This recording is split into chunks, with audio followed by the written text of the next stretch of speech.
Hello. हम लोग start कर रहे हैं भौतिक भूगोल का परिचय। इस टॉपिक में हम लोग वायुमंडल, जलमंडल और स्थलमंडल की संरचना और निर्माण के बारे में समझेंगे और आगे बढ़ेंगे। तो भौतिक भूगोल स्टार्ट करने से पहले हम इसके परिचय के बारे में जानते हैं, क्या क्या टॉपिक हैं इसमें और इसकी उत्पत्ति कैसे हुई, कैसे भौतिक भूगोल की रचना होती है। तो हम जानते हैं पहले भूगोल के बारे में। भूगोल, जिसे हम इंग्लिश में ज्योग्राफी बोलते हैं, ये एक लैटिन वर्ड है जो जियो और ग्राफिया शब्द से मिलकर बना हुआ है। जियो का अर्थ होता है पृथ्वी और ग्राफी का अर्थ होता है वर्णन, यानी पृथ्वी का वर्णन करना ही ज्योग्राफी कहलाता है, यानी भूगोल कहलाता है। भूगोल का एक अध्ययन शास्त्र है जो अध्ययन शास्त्र बाद में स्थापित हुआ। उसे इराटोस्थेनीज वैज्ञानिक जो थे उन्होंने स्थापित किया था। भूगोल पहले एक क्रमबद्ध विज्ञान नहीं था, लेकिन जब ये अध्ययन के रूप में स्थापित हो गया फिर उसे एक क्रमबद्ध के रूप में अध्ययन किया जाने लगा, जिसका श्रेय इराटोस्थेनीज को दिया जाता है। इराटोस्थेनीज ने ही भूगोल के लिए सर्वप्रथम जियोग्राफिका शब्द का प्रयोग किया था। पहले भूगोल को हम ऐसे ही एक नॉर्मली प्रयोग करते रहते थे, वो एक कोई विषय के रूप में नहीं था। लेकिन जब से इराटोस्थेनीज ने एक अध्ययन के रूप में स्थापित कर दिया और उसे एक नाम दिया, तब से उसका एक अध्ययन क्षेत्र अलग हो गया। तो ज्योग्राफी शब्द का प्रयोग सबसे पहले इराटोस्थेनीज ने किया था। 19वीं शताब्दी में इसे एक स्वतंत्र विषय के रूप में मान्यता मिल गई थी। पहले ये एक कोई विषय नहीं होता था, लेकिन 19वीं शताब्दी के अंत में इसे एक सब्जेक्ट के रूप में मान्यता मिल गई थी। जब 20वीं शताब्दी स्टार्ट होती है आपकी, तो उसके समय मनुष्य और पर्यावरण के बीच जो संबंध स्थापित हो गए थे, क्योंकि जहाँ पर ह्यूमन रहेगा वहाँ पर इन्वायरमेंट जरूर इफेक्ट होता है। ठीक है, तो इसलिए ह्यूमन इन्वायरमेंट को इफेक्ट करता है और इन्वायरमेंट ह्यूमन को इफेक्ट करता है। ठीक है, तो इसके सापेक्ष में परस्पर दो विचारधाराएं सामने आई थी कि संभववाद और नियतवाद। देखिए, जहाँ पर ह्यूमन रहता है वो क्या करेगा, अपने जहाँ पर अपना घर बनाएगा वो इन्वायरमेंट के अकॉर्डिंग बनाएगा। जैसे मान ली कोई भी अगर ह्यूमन है वो पर्वतीय क्षेत्र में रहता है तो उसके घर ढला हुआ होते हैं, यानी बारिश हो तो पानी तुरंत बह जाए। अगर बर्फीली क्षेत्र में रहता है तो इग्लू टाइप के घर होते हैं। अगर गांव में रहता है तो झोपड़ी टाइप के घर होते हैं। तो ये सब अलग अलग टाइप होते हैं इसके, क्योंकि वो अपने अकॉर्डिंग और इन्वायरमेंट के अकॉर्डिंग ही घर बनाता है। तो दो विचारधाराएं आती हैं, संभववाद जिसका जन्म फ्रांस से होता है तो फ्रांसीसी कहलाती है, और नियतिवाद जिसका जन्म जर्मनी से होता है तो जर्मनी कहलाती है। तो जो संभववाद है, संभववाद में क्या होता है कि इसमें इस विचारधारा में कहा गया है कि मनुष्य अपने पर्यावरण में परिवर्तन करने के लिए समर्थ है, यानी वह अपने पर्यावरण को चेंज कर सकता है और प्रकृति प्रदत्त अनेक संभावनाओं को अपनी इच्छा अनुसार उपयोग कर सकता है। इस विचारधारा का कहना यह है कि जो भी ह्यूमन है वो क्या करेगा, वो इन्वायरमेंट के अकॉर्डिंग नहीं रहना चाहता है, वो उसमें बदलाव कर सकता है। जैसे ह्यूमन क्या कर दिया है, ठंडे में नहीं रहना उसने घर में एसी लगा ली। गर्मी में नहीं रहना है उसने ठंडी एसी लगा ली। तो उसने क्या किया, अपने आसपास के इन्वायरमेंट को अपने अकॉर्डिंग चेंज कर लिया है। तो इसे ये जो संभावना व्यक्त हुई है ये हुई है फ्रांस से। फ्रांस का जन्मदाता है। और कौन सी विचारधारा कहलाती है, संभववाद की विचारधारा कहलाती है, कि जहाँ पर ह्यूमन क्या है, अपने आसपास के इन्वायरमेंट को अपने अकॉर्डिंग सेट कर लेता है, प्रकृति के विपरीत। मान लीजिए यहाँ पर जम्मू कश्मीर में जहाँ पर ठंडे इलाके हैं या रूस में ठंडे इलाके हैं, तो वहाँ पर क्या है, ठंडे इलाके हैं। अब वहाँ पर ह्यूमन नहीं रह पाता है तो वहाँ पर उसने क्या किया, गर्म एसी को स्थापित कर लिया, जिसके अकॉर्डिंग फिर वो वहाँ पर रह सकता है। ठीक है, तो ये जो विचारधारा कहलाती है संभववाद विचारधारा कहलाती है। नियतिवाद विचारधारा क्या कहती है आपकी, नियतिवाद विचारधारा के अनुसार मनुष्य अपने समस्त कार्य पर्यावरण द्वारा निर्धारित होते हैं तथा मनुष्य को स्वेच्छापूर्वक कुछ करने की स्वतंत्रता सीमित ही होती है।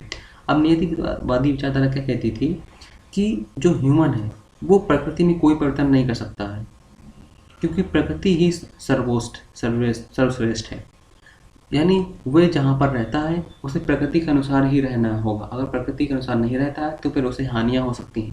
जैसे मान लीजिए जो भी व्यक्ति है जंगल में रहता है तो जंगल के पेड़ को ही अपना सब कुछ करेगा, उसी के अकॉर्डिंग वहाँ पर घर बनाएगा, उसी के अकॉर्डिंग वहाँ पर वो फल फ्रूट खाएगा, उसी के अनुसार वो अपनी खेती कृषि वहाँ पर करेगा।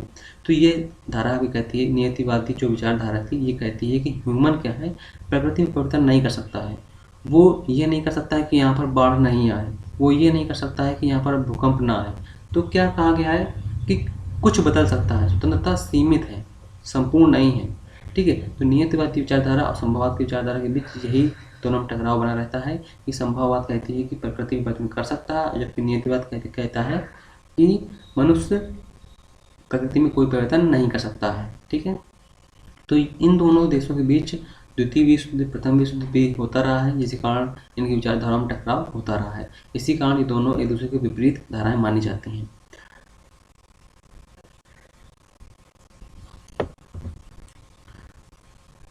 अब हम आते हैं प्राचीन काल में। प्राचीन काल में जो भूगोल की विषय वस्तु थी, शीर्षकों में न बढ़कर उनका क्रमबद्ध अध्ययन किया जाता रहा है। मतलब उनको हम एक शीर्षक में नहीं बांटते थे। हम जहाँ पर मान लीजिए कोई हम गांव ले लेते हैं तो उसका एक विशेष अध्ययन हम करते रहे कंटिन्यू। ठीक है, तो ये हमारा क्या रहा है, क्रमबद्ध अध्ययन रहा है। कोई विषय वस्तु नहीं थी, हम सिर्फ अध्ययन करते थे। बाद में क्या हुआ, बड़े बड़े क्षेत्रों को लेकर उनकी विशेषताओं और एक रूपता के आधार पर प्रदेशों में बांटकर हम अध्ययन करने लगे। जैसे मान लीजिए हम अध्ययन कर रहे हैं, साउथ अमेरिका का अध्ययन कर रहे हैं, ऑस्ट्रेलिया का अध्ययन कर रहे हैं, न्यूजीलैंड का अध्ययन कर रहे हैं, भारत का अध्ययन कर रहे हैं। तो ये क्या हुआ, हमने बड़े बड़े क्षेत्रों को लेकर एक विशेषताओं को और बहुरूपता में लेकर हमने प्रदेशों में बांटकर फिर उनका अध्ययन करना प्रारंभ किया। आधुनिक काल में मात्राओं, विश्लेषणों और पर्यावरण की समस्याओं को भूगोल के अध्ययन में सम्मिलित किया गया। देखिए आधुनिक काल में मात्रात्मक विश्लेषणों यानी गुणात्मक चीज़ों को शामिल किया गया कि कहाँ पर 2 सेंटीमीटर से अधिक वर्षा होती है, कहाँ पर टेम्परेचर आपका 6 सेंटीग्रेड होता है, 6 से अगर टेम्परेचर बढ़ता है तो वर्षा की मात्रा कम होती है। ऐसी चीज़ों को हमने कहाँ पर शामिल किया, आधुनिक काल में शामिल किया कि अगर कहीं पर खेती है तो किस अनुपात में होनी चाहिए खेती, कहाँ पर, मतलब हमने एक गुणात्मक मात्राओं को शामिल किया। हमने कब, आधुनिक काल में। पर्यावरण समस्याओं को भी हमने आधुनिक काल में शामिल किया। ये सब दोनों चीज़ें भूगोल में ऐड हो गई। इस प्रकार भूगोल एक विषय एक का जो अध्ययन है वो अग्र उपागमों यानी अप्रोच के अंदर किया जाने लगा। मतलब हम फिर क्या कहने लगे, फिर हम अनुमान नहीं लगाते थे, हमारे पास गुणात्मक चीज़ें हो गई कि अगर मानसून आपका केरल में आ गया है तो कितने दिनों बाद फिर आपका दिल्ली में, कलकत्ता में, पंजाब में इफेक्ट करेगा। तो ये क्या हो गया कि मात्रात्मक विश्लेषण के अंतर्गत आते थे। ठीक है, भूगोल में जो अन्य उपागम होने लगे आपके, इससे क्रमबद्ध उपागम यानी सिस्टमैटिक अप्रोच। इसके अंतर्गत भूगोल के विभिन्न तत्वों का अलग अलग अध्ययन किया जाने लगा एक सिस्टम के अनुसार। पहले हम इसका अध्ययन करेंगे कि हम गांव का अध्ययन करेंगे, फिर जिला का, फिर प्रदेश का, फिर देश का, ऐसे हम एक क्रमबद्ध अध्ययन करने लगे।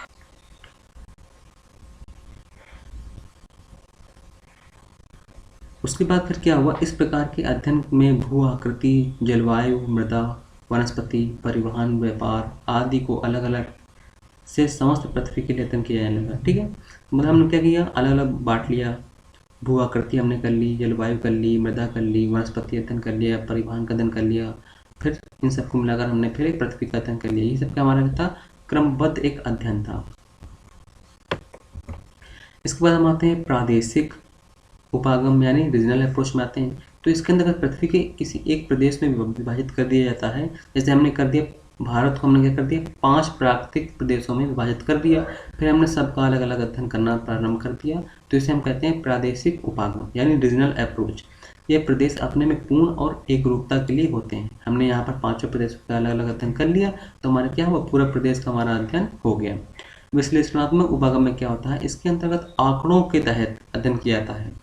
हमने भारत में देखा कि 2 सेंटीमीटर वर्षा होती है, जापान में देखा 2 से 2 सेंटीमीटर से वर्षा कम होती है, भूमध्य रेखीय क्षेत्र में हमने देखा कि 2 सेंटीमीटर से वर्षा अधिक होती है।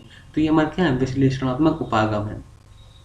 पर्यावरण उपागम में क्या होते हैं, जब ज्योग्राफी में हम पर्यावरण का अध्ययन को जोड़कर किसी जगह का अध्ययन करते हैं तो वो कहलाती है आपकी पर्यावरण उपागम के अंतर्गत आएगी। पर्यावरण उपागम के अंतर्गत पर्यावरण अवनयन व प्रदूषण के विभिन्न आयामों का अध्ययन एवं प्रबंधन को समाहित किया जाता है। जैसे मान लीजिए दिल्ली है हमारी, दिल्ली में हम यहाँ पर अध्ययन करेंगे पर्यावरण का जो अवनयन, यानी अवनयन मतलब होता है कम होना, यानी चीज़ों का खराब होना है, कम होना। तो पर्यावरण की मात्रा जो है अच्छी से खराब क्यों हो रही है या इसे किस प्रकार से बचा सकते हैं, इसके अन्य उपागम क्या हैं, हम कैसे इसको कम कर सकते हैं, इन सब का अध्ययन हम करते हैं पर्यावरण उपागम में। ये कुछ इंपॉर्टेंट फैक्ट आते हैं, हम देखते हैं। जर्मनी जो भूगोल वेत्ता थे आपके, अलेक्जेंडर वान हम्बोल्ट, ये जर्मनी के थे। पहला क्वेश्चन आपसे यही बनता है कि अलेक्जेंडर वान हम्बोल्ट कहाँ के थे, तो ये जर्मनी के थे। इनकी प्रसिद्ध रचना जो थी कॉस्मोस, ये भी पूछ जाती है आपसे। तो कॉस्मोस किसकी रचना है, अलेक्जेंडर वान हम्बोल्ट की। कॉस्मोलॉजी के विकास में इनका महत्वपूर्ण योगदान है। ठीक, तो यहाँ से आपके दो क्वेश्चन पुटअप होते हैं कि वान हम्बोल्ट कहाँ के थे और इनकी प्रमुख रचना कौन सी है, या फिर कॉस्मोस किसकी रचना है, तो वान हम्बोल्ट की। कॉस्मोलॉजी के विकास में इनका महत्वपूर्ण योगदान है। हम्बोल्ट ने सर्वप्रथम पनामा नहर जल संधि के बारे में बताया कि पनामा जो नहर है, पनामा नहर हमें कहाँ मिलती है, ये हमें उत्तरी अमेरिका और साउथ अमेरिका के बीच में पनामा नहर मिलती है, पनामा कंट्री, जिसमें ये इस नहर का निर्माण किया गया है। तो पनामा नहर जो है कि आर पार बनाने का विचार किसने दिया, सर्वप्रथम वान हम्बोल्ट ने दिया था। भूगोल में क्लाइमेटोलॉजी, जिसमें जलवायु विज्ञान और परमाफ्रॉस्ट, इन शब्दों का प्रयोग ही भी सर्वप्रथम वान हम्बोल्ट ने किया था। ये क्वेश्चन भी कई बार पूछा गया है। ये प्रथम व्यक्ति थे जिन्होंने समताप रेखाओं के बारे में बताया मानचित्र पर, ये भी क्वेश्चन आपसे पूछा गया है। तो इस जो टॉपिक है इससे कम से कम आपके 4-5 क्वेश्चन बनते हैं। ओके,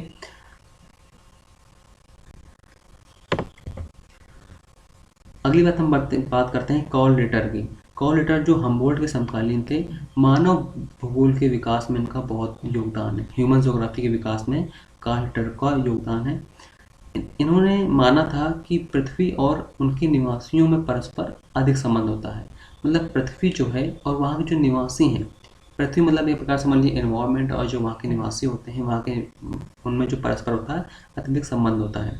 भूमि का प्रभाव उनके निवासियों पर पड़ता है। देखिए, जहाँ पर एनवायरनमेंट जैसा भी होगा वहाँ की भूमि वैसी होगी, और उसका जो इफेक्ट किस पर पड़ेगा, जो वहाँ लोग रह रहे हैं उन पर ही इफेक्ट पड़ेगा।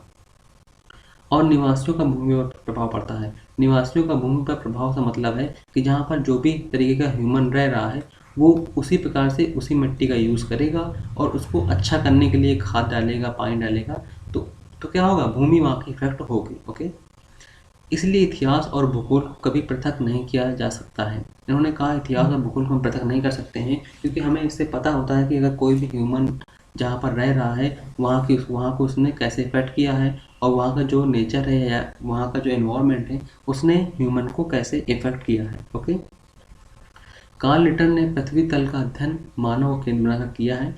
कार्ल रिटर जो दार्शनिक भूगोलवेत्ता थे, इनका जो विख्यात ग्रंथ है, ये कई बार क्वेश्चन पूछा गया है, अर्धकुंडे, ये पूछा गया है अर्धकुंडे किसकी रचना है, तो रिटर की है, कार्ल रिटर की। इन्हें आराम कुर्सी वाला भूगोलवेत्ता भी कहा जाता है। एक क्वेश्चन आपसे यहाँ से बनता है कि किसे आराम कुर्सी करने वाला भूगोलवेत्ता कहा जाता है, तो कार्ल रिटर को कहा जाता है। अगर पूछे कि क्यों कहा जाता है, तो इसका आंसर ये है कि जो रिटर थे ये कहीं रिसर्च करने नहीं जाते थे, ये अन्य साइंटिस्टों की रचना को पढ़कर अपने तर्क प्रस्तुत किया करते थे, इसलिए इन्हें आराम कुर्सी करने वाला भूगोलवेत्ता माना गया है। जो फ्रेडरिक रेटजेल थे, फ्रेडरिक रेटजेल बहुत इंपॉर्टेंट है। फ्रेडरिक रेटजेल महोदय ने मानव भूगोल के पिता के रूप में जाने जाते हैं, ह्यूमन ज्योग्राफी के फादर हैं फ्रेडरिक रेटजेल। इनका जो विख्यात ग्रंथ है आपका वो है एंथ्रोपोजियोग्राफी, ये कई बार पूछा गया फ्रेडरिक रेटजेल का, जिसके आधार पर मानव भूगोल का क्रमबद्ध अध्ययन चालू हुआ था। यहाँ से ही ह्यूमन ज्योग्राफी का क्रमबद्ध अध्ययन चालू होता है, एंथ्रोपोजियोग्राफी से। रेटजेल महोदय ने मानव जाति का इतिहास के बारे में वाल्कर कुंडे, इनकी रचना है, ये भी पूछी गई कई बार, ये लिखी, और राजनीतिक भूगोल यानी पॉलिटिकल ज्योग्राफी एक ये रचना लिखी इन्होंने। इनके ग्रंथ वाल्कर कुंडे में विश्व की मानव प्रजातियों का विशद वर्णन है, मानव प्रजातियों का बहुत वर्णन इसने किया है। रेटजेल ने अपनी पुस्तक जो राजनीतिक भूगोल है इसमें राज्य को जैविक माना है। मतलब रेटजेल ने जो अपनी पुस्तक है इसमें एक राज्य को एक जैविक इकाई मानी कि जिस प्रकार जीव अपनी संरचना को बढ़ाता रहता है, इसी प्रकार राज्य जो है जैविक संरचना को बढ़ाता रहता है। ठीक है, कि जैसे मान ली ये कोई राज्य है, इसने इसको जीत लिया तो इसका साम्राज्य इतना हो गया, इसने इसको जीत लिया तो इतना बड़ा साम्राज्य हो गया।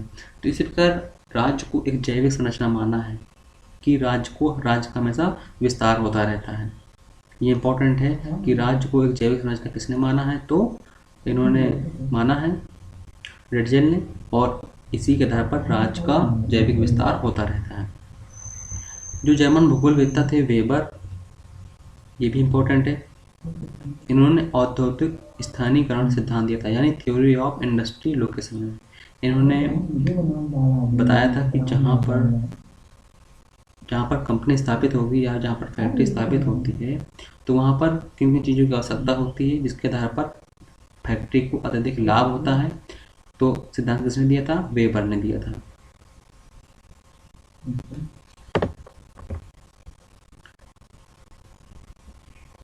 वॉन थ्यूनेन का पूछा जाता है आपसे कृषि स्थानीयकरण सिद्धांत पूछा जाता है। कृषि स्थानीयकरण सिद्धांत किसने दिया? वॉन थ्यूनेन ने दिया था। वॉन थ्यूनेन ने बताया था कि जैसे मान लीजिए मार्केट है आपकी और यहाँ पर आपकी एग्रीकल्चर लैंड है, तो इस स्टेप पर कृषि को 7 पार्टों में डिवाइड करने के बाद उन्होंने बताया कहाँ कहाँ पर क्या उत्पादन करना चाहिए। जैसे मान लीजिए बाजार है आपकी, तो यहाँ पर आप दूध का उत्पादन करें ताकि बाजार तक तुरंत पहुँच हो सके, ठीक है। उसके बाद आपका खाद्यान्न पदार्थ है, फिर लकड़ी है, इस प्रकार उत्पादन करें ताकि हम बाजार के नज़दीक तक जल्दी से पहुंच पाएँ। अगर मान लीजिए दूध का उत्पादन हम यहाँ पर करें तो बाजार तक जाते जाते समय क्या होगा, दूध खराब भी हो सकता है, कुछ भी चीज़ें हो सकती हैं, ठीक है। तो इस प्रकार इन्होंने जो कृषि मॉडल दिया था तो वॉन थ्यूनेन का था। क्रिस्टोफर ने केंद्रीय स्थल सिद्धांत दिया था, यानी सेंट्रल प्लेस थ्योरी। ये भी इंपॉर्टेंट है, ये भी पूछ जाती है। इसके बाद हम आते हैं मानचित्रण भूगोल में। भूगोल एक धरातली विज्ञान है, धरातल का अध्ययन करते हैं इसलिए हम, और मानचित्र भूगोल का एक अनिवार्य तत्व है। मानचित्र के द्वारा हम क्या करते हैं, भूगोल की किसी भी संरचना को हम दर्शा सकते हैं, वहाँ पर कौन सी संरचना बनी है या पर वहाँ पर कौन सी संरचना स्थापित है। तो मानचित्र को कई भागों में विभक्त हम कर सकते हैं, जैसे मान लीजिए प्राकृतिक हम मान लें, राजनीतिक मान लें, सांख्यिक मान लें, तो ये दर्शाने वाले अंग हैं भूगोल को। वायु दाब, तापमान और वर्षा आदि जलवायु दशाओं को मौसम मानचित्र में दर्शाया जाता है। देखिए क्वेश्चन ये बनता है कि मौसम जो मानचित्र है यानी वेदर जो मैप है, इसमें हम किन किन चीज़ों को दर्शाते हैं। तो वायु दाब आता है, तापमान आता है, वर्षा, ठीक है। ये आपके 3 फैक्टर आते हैं। खेतों, बागों और भू संपत्तियों को भूकर मानचित्र, ये इम्पोर्टेंट है। खेतों और बागों और भू संपत्तियों को भूकर मानचित्र यानी कैडेस्ट्रल मैप के द्वारा हम दर्शाते हैं। कैडेस्ट्रल मैप बहुत इंपॉर्टेंट है, ये पूछा गया कई बार। इनके जो मानक होते हैं काफ़ी बड़े बड़े होते हैं। भूवैज्ञानिक विन्यास को दर्शाने वाले मानचित्र को भूवैज्ञानिक मानचित्र कहते हैं, यानी जियोलॉजिकल मैप बोलते हैं। संसार का सबसे प्राचीन जो मानचित्र है वो बेबीलोन, जो मिस्र में पड़ता है, वहाँ पर मिला है। मिस्र का ट्यूरिन पेरिप्लस जो प्राचीनतम मैप है, ये इम्पोर्टेंट है। एनाक्सीमेंडर जो है 600 ईसा पूर्व के लगभग विश्व का मानचित्र बनाया था इन्होंने, एनाक्सीमेंडर ने। और 15वीं शताब्दी में अन्वेषण में, खोज में युग में डच हैं, जो रोमन हैं, इटालियन हैं व फ्रांसीसी जो नाविक थे, ये बहुत सारी यात्राएं करते थे, जिसके तहत इन्होंने अपना मानचित्र बनाने की कला विकसित की थी।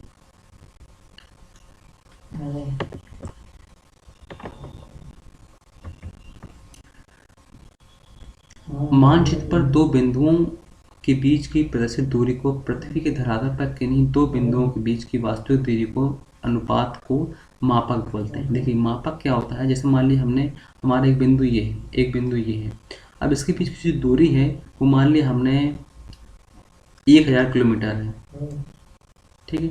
लेकिन हम इसको मान लेते हैं कि हम 1000 किलोमीटर को हम प्रस्तुत करेंगे 1 में, तो हम इसे लिखते हैं 1:1000, ठीक है। तो इसका मतलब हम मानते हैं कि 1000 किलोमीटर किसके बराबर है, 1 अनुपात के बराबर है। अगर हम पूछ ले कि ये 2 बिंदु हैं जिनके बीच की दूरी 10,000 किलोमीटर दूर है, तो हम कैसे कैसे लिखेंगे, तो हम इसे लिखेंगे 10 अनुपात में, ठीक है। तो इससे क्या करते हैं, मैप छोटा और बड़ा हो जाता है। मापक होते हैं कई प्रकार के होते हैं, जैसे साधारण मापक है, विकर्ण मापक है, समय मापक है, तुलनात्मक मापक है, ढाल मापक है एवं वर्नियर मापक है। ये मापक के कई सारे प्रकार होते हैं। अब देखिए पेंटोग्राफ, ये बहुत इंपॉर्टेंट है, कई बार पूछा गया पेंटोग्राफ से हम किसका यूज़ करते हैं। मानचित्रों को बड़ा या छोटा करने के लिए हम पेंटोग्राफ का प्रयोग करते हैं। जैसे आपने एटलस देखे होंगे, छोटे भी आते हैं, बड़े भी आते हैं, तो उनको छोटा बड़ा करने के लिए हम पेंटोग्राफ का यूज़ करते हैं। अक्षांतर देशांतर रेखाओं के नियमित जाल को प्रक्षेप प्रोजेक्शन बोलते हैं।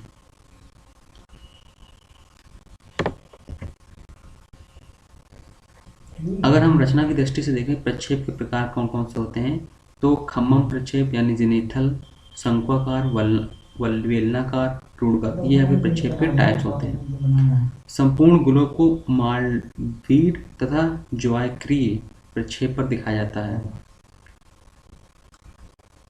भूमध्य रेखीय क्षेत्रों को ज्वाकीय प्रक्षेप यानी सिनोइडल पर दर्शाया जाता है। ये भी अपना इम्पोर्टेंट है कि भूमध्य रेखीय प्रदेश होते हैं, जैसे हमारी जो पृथ्वी है, ये हमारी पृथ्वी है, तो जो भूमध्य रेखीय प्रदेश होंगे हम इसको किस में दर्शाएंगे, ज्वाकीय प्रक्षेप के द्वारा दर्शाएंगे। ध्रुवीय जो क्षेत्र होते हैं उन्हें हम खंबद्ध समक्षेत्र प्रक्षेप के द्वारा दर्शाते हैं। ध्रुवीय प्रदेश आपको कहाँ होंगे, पृथ्वी के उत्तरी ध्रुव पर और दक्षिण ध्रुव पर मिलेंगे।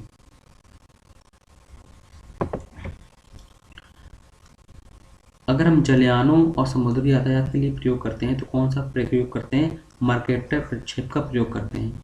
वायुमार्गों के लिए हम केंद्रीय खंबद्ध प्रक्षेप का प्रयोग करते हैं।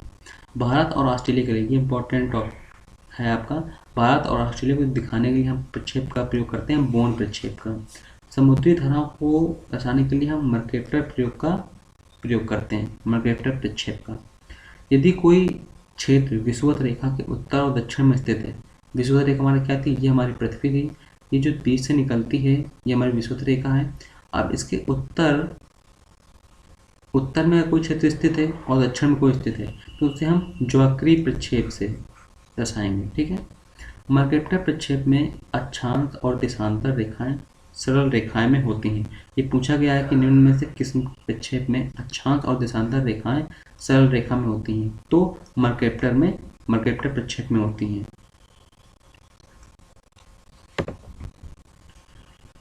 अब बात करते हैं मौसम और जलवायु का प्रदर्शन की। तो एनीरॉयड बैरोमीटर से हम वायु दाब को मापते हैं और 14 बैरोमीटर इसी का एक रूप है। तो ये बैरोमीटर्स क्या टाइप्स हैं, बैरोमीटर से इंपॉर्टेंट है कि इससे क्या मापते हैं, तो वायु दाब। अल्टीमीटर से हम मापते हैं वायुयान में वायु दाब तथा ऊंचाई ज्ञात करने में हम इसका प्रयोग करते हैं अल्टीमीटर का। वायु दिशा सूचक यानी इसे हम बोलते हैं विंड वेन, इससे हम वायु की गति को मापते हैं, जिसे ब्यूफोर्ड स्केल पर दर्शाया जाता है। ये पूछा गया क्वेश्चन कि ब्यूफोर्ड स्केल पर किसे दर्शाया जाता है, तो वायु की गति को दर्शाया जाता है। रेन गेज से हम वर्षा मापी यंत्र है, जिससे हम वर्षा की मात्रा को मापते हैं कि वहाँ पर कितनी वर्षा हुई है। इसके बाद हम देखते हैं क्लाइमेटोग्राफ। क्लाइमेटोग्राफ एक चार्ट होता है जिसमें किसी स्थान के औसत मासिक तापमान का, देखिए यहाँ पर क्या है, मासिक तापमान है। क्वेश्चन क्या पूछेगा कि क्लाइमेटोग्राफ में हम दर्शाते हैं मासिक तापमान, दैनिक तापमान, साप्ताहिक तापमान या वार्षिक तापमान, तो यहाँ पर हम दर्शाते हैं मासिक तापमान की विभिन्नता को एक वृत्तात्मक चित्र में दर्शाया जाता है। हीदर ग्राफ पूछा गया क्वेश्चन आपसे कि हीदर ग्राफ में हम किस किस को मापते हैं। इसका जो विकास किया था टेलर महोदय ने किया था। इसमें पूरे 12 महीना, कितने महीनों का, 12 महीने का तापमान और वर्षा, दो चीज़ें दर्शाई जाती हैं इसमें, तापमान और वर्षा के संबंध को प्रकट करते हैं। ये दोनों इंपॉर्टेंट हैं। क्लाइमेटोग्राफ इसमें हम मासिक तापमान दर्शाते हैं और हीदर ग्राफ में 12 महीने तापमान दर्शाते हैं, जबकि तापमान और वर्षा को संबंध प्रकट करते हैं। इसमें आर्द्रता मापी यानी हाइग्रोमीटर, इसमें हम वायुमंडल की आर्द्रता को मापते हैं कि वायुमंडल में कितने % आर्द्रता है। आर्द्रता अगर अधिक हो जाती है तो क्या होता है, वर्षा हो जाती है, और आर्द्रता अगर कम होती है तो वर्षा की मात्रा नहीं होती है। अब भूगोल में जो कुछ महत्वपूर्ण वाद हैं जिन्हें बहुत इंपॉर्टेंट माना गया है तो वो हम देख लेते हैं। निश्चयवाद की हमने चर्चा की थी कि निश्चयवाद क्या होता है। निश्चयवाद में ह्यूमन क्या था, प्रकृति पर संपूर्ण प्रकार से डिपेंड होता है, वह प्रकृति में कोई परिवर्तन नहीं कर सकता है, वो रहेगा कहीं पर भी तो प्रकृति के अकॉर्डिंग ही रहता है, ठीक है। तो ये हमारा था निश्चयवाद यानी डिटर्मिनिज्म, मानव शक्तियों की अपेक्षा प्रकृति शक्तियों की प्रधानता स्वीकार करने वाला दर्शन है, ठीक है। यानी यहाँ पर क्या होता है, प्रकृति ज़्यादा हावी होती है। इसके बाद हम आते हैं संभववाद में। संभववाद में क्या होता है, पॉसिबिलिटीज में प्राकृतिक शक्तियों की अपेक्षा मानव शक्तियों की प्रधानता दी गई है। मतलब ह्यूमन जहाँ पर रहेगा वहाँ की प्रकृति को चेंज करके फिर वहाँ पर अपने अकॉर्डिंग एनवायरनमेंट बनाकर रहेगा, ये कहलाता है हमारा संभववाद। स्वीकार करने वाला दर्शन है जिसके अनुसार मानव अपना कल्याण स्वयं अपने कार्य द्वारा करता है, ठीक है। तो जो अब इस समय चल रहा है वो अतीत चल रहा है, हमारा संभववाद ही चल रहा है। जहाँ पर जनजातियाँ रहती हैं वो किस पर रहती हैं, नियतिवाद में। ठीक है। संभाव्यतावाद यानी प्रोबेबिलिज्म, निश्चितता को असंभव मानकर। संभवता को विश्वास एवं क्रिया संचालन का आधार मानने वाला दर्शन है। OH स्पिट महोदय ने इसका प्रयोग संभववाद के बजाय अधिक उपयुक्त बताया है। मतलब इन्होंने क्या किया है, निश्चितता जो है, जो फिक्सिबिलिटी है, यानी जो ह्यूमन चेंज नहीं कर सकता है, उसको असंभव माना है उन्होंने, यानी कि उसे हम कर सकते हैं, थोड़ा बहुत हम उसमें संभव कर सकते हैं। ये कहलाता है हमारा संभाव्यतावाद कहलाता है। जबकि नवनिश्चयवाद, न्यू डिटर्मिनिज्म, सबसे इम्पोर्टेंट यही है आपका, ये बहुत पूछा गया है। इसके जो जनक थे वो टेलर को माना जाता है, टेलर महोदय थे। प्रकृति का मनुष्य पर पूर्ण नियंत्रण के बजाय प्रभाव बतलाने वाला दर्शन है। मतलब प्रकृति पर जो ह्यूमन का जो इफेक्ट है पूरा नहीं है, बल्कि थोड़ा सा है। ह्यूमन को क्या करना चाहिए, प्रकृति पर परिवर्तन होने वाले परिवर्तन को देखना चाहिए, उसके बाद उसे आगे बढ़ना चाहिए। इसे हम नवनिश्चयवादी बोलते हैं, और रुको और जाओ भी बोलते हैं नवनिश्चयवाद। इसके जो जनक हैं वो टेलर महोदय हैं। तो सबसे ज़्यादा इंपॉर्टेंट आपका नवनिश्चयवाद है। नवनिश्चयवाद में पहले हम प्रगति को जानते हैं, अगर वहाँ चेंज करने लायक अच्छी चीज़ें हैं, चेंज करने के बाद ह्यूमन रह सकता है, तभी वहाँ पर परिवर्तन किए जाएँ, और नहीं फिर न किए जाएँ। तो नवनिश्चयवाद यहाँ पर आकर खत्म होता है। तो इस टॉपिक पर हमने जाना कि जो हमारा प्राकृतिक भूगोल है उस पर हमें किसी चर्चा करनी है। यहाँ पर हम स्थलमंडल, जलमंडल और वायुमंडल की संरचना को देखेंगे। ये किस प्रकार से ह्यूमन को इफेक्ट करते हैं, किस प्रकार से ये ह्यूमन पर इफेक्ट डालते हैं और परिवर्तन करते हैं, किस प्रकार से पृथ्वी को परिवर्तन करते हैं।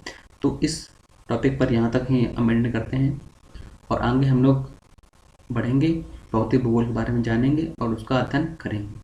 Okay, thank you.